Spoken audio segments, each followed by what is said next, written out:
Friends, இன்றைக்கி சூப்பரான ஒரு ரெசிபியோட தான் வந்திருக்கேன். என்னென்னு பார்த்தீங்கன்னா, கூனி பொடி நெத்திலி பொடியும் மிக்ஸ் ஆகியிருக்கு. இது வந்து ஒரு அவியல் தான் நம்ம வைக்க போகிறோம். வாங்க வீடியோக்குள்ளே போகலாம். பாருங்கள் ஃப்ரெண்ட்ஸ், இந்த நெத்திலி வந்து ரொம்ப ரேரு. இது எப்போவாச்சும் வருஷத்துக்கு ஒரு வாட்டி தான் வரும். கண்டிப்பாக கிடச்சுன்னா ட்ரை பண்ணி பாருங்கள், ரொம்ப டேஸ்ட்டாக இருக்கும். இது நம்ம எப்படி பண்ணலான்னு பார்ப்போம். அதுக்கு தேவையான திங்ஸ் என்னென்னு பார்த்தீங்கன்னா, சின்ன வெங்காயம், மாங்காய், ஒரு சின்ன துண்டு இஞ்சி, வெள்ளைப்பூண்டு, நல்ல மிளகு, ஜீரகம், பச்சை மிளகாய், இவ்வளோதான் அதுக்கு தேவையான திங்ஸ். அப்புறமா தேங்காய், இவ்வளோதான் நமக்கு தேவையான பொருட்கள். வாங்க எப்படி பண்ணலான்னு பார்க்கலாம். பச்சை மிளகாய், இஞ்சி, வெள்ளைப்பூண்டு எல்லாமே நம்ம சதைச்சு எடுத்துகிட்டு வர போகிறோம்.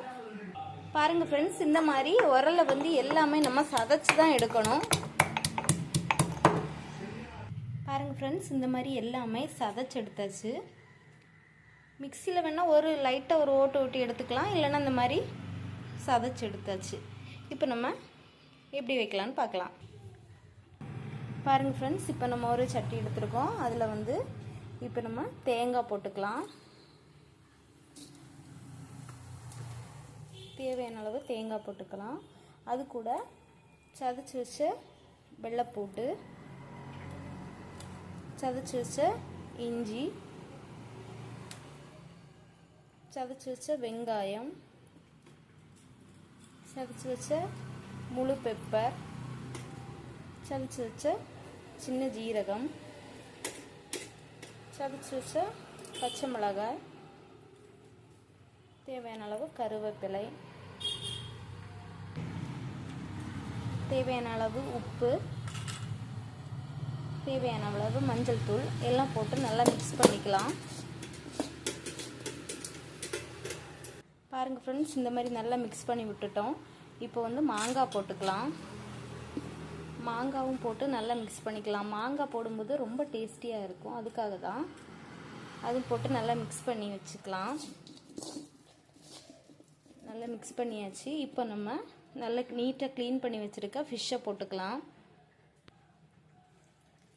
பாருங்கள் ஃப்ரெண்ட்ஸ், சூப்பரான ஃபிஷ்ஷு எவ்வளோ நீட்டாக க்ளீன் பண்ணி வச்சுருக்கேன் பாருங்கள். ரொம்ப மண் இருக்கும் இதில், அதனால் நீங்கள் நல்லா சுத்தமாக க்ளீன் பண்ணிக்கணும்.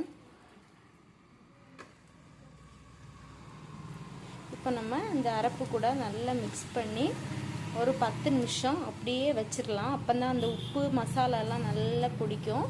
அதுக்கப்புறமா நம்ம வந்து அடுப்பில் வச்சுக்கலாம். பாருங்கள் ஃப்ரெண்ட்ஸ், இப்போ ஒரு கடாய் அடுப்பில் வச்சாச்சு. லைட்டாக கோகோனட் ஆயில் ஊற்றிக்கலாம்.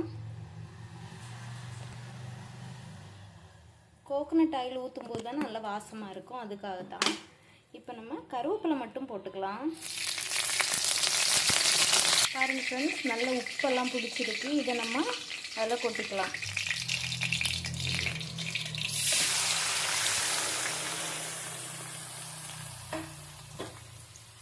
பாருங்கள் ஃப்ரெண்ட்ஸ், இதை நம்ம ஒரு மூடி போட்டு வேக போடலாம்.